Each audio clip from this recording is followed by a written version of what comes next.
supposed to tell you about the biggest fish I ever caught, or biggest deer I ever caught in my life on a hook and line.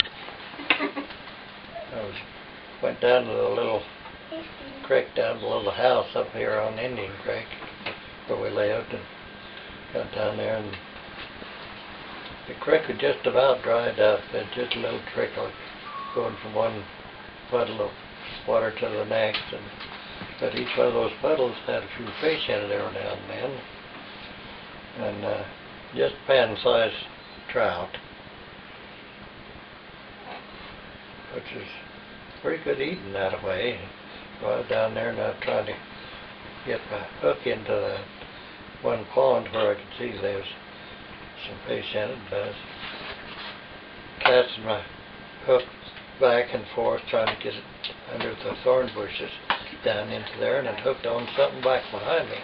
Well, I figured it was probably one of those thorn bushes that got back there, so I jerked on a time or two and didn't come loose, and so I looked around and found out I had this big old 4-point buck deer right by the tip of the ear, you know. That one was in a zipper. My hook. Ouch. He wasn't looking very happy about it, you know. He kind of looked like he had a frown on his face. So I decided I better get out of there. So I just threw my pole up over my shoulder, you know, and I took off up the field there toward the house, see if I could get out of there, you know. Got up about halfway, and the reel on the fish hole was just a singing. It was singing about that time. So I looked around and I see that old buck deer was coming right on up behind me. So I did a little two-stepping right there.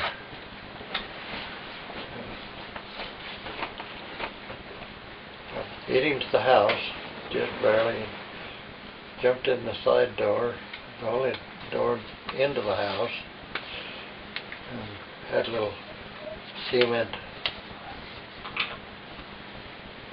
patio, or not a patio, porch deal, right in front of the door, you know, and he got on that and he hit the door with his horns, you know. But there's a window in the door, and I looked at it, and I seen he'd just stand there pulling on that cement porch deal and pushing on that door, and I was afraid if I moved, he'd push that door open and get in the house with me, and I didn't like the idea of that, so I just stayed there and I hollered at Mary to bring the gun and come stick the gun out the window and kill that bear, or that deer. And she didn't hear me say anything about the gun, so she come out to see what was going on. She see that what was happening there, and she had been doing some painting out there. She had a tomato can about halfway full of turpentine she's using to clean the brush with, you know. It was kind of painty and one thing and another. Got the windows all open, you know, anyway, and so she just leaned out the window and she tossed that turpentine right up that deer from the back part. Pretty soon that turpentine began to burn. The deer quit pushing on the door, and he raised his head and he looked around. His eyes got big and round. Couldn't see anything. Pretty soon he started backing up. Backed up to a big old weeping willow. Weeping willow tree. Started rubbing on it. And he rubbed and he rubbed and he rubbed. Finally, all that was left of him was that set of horns.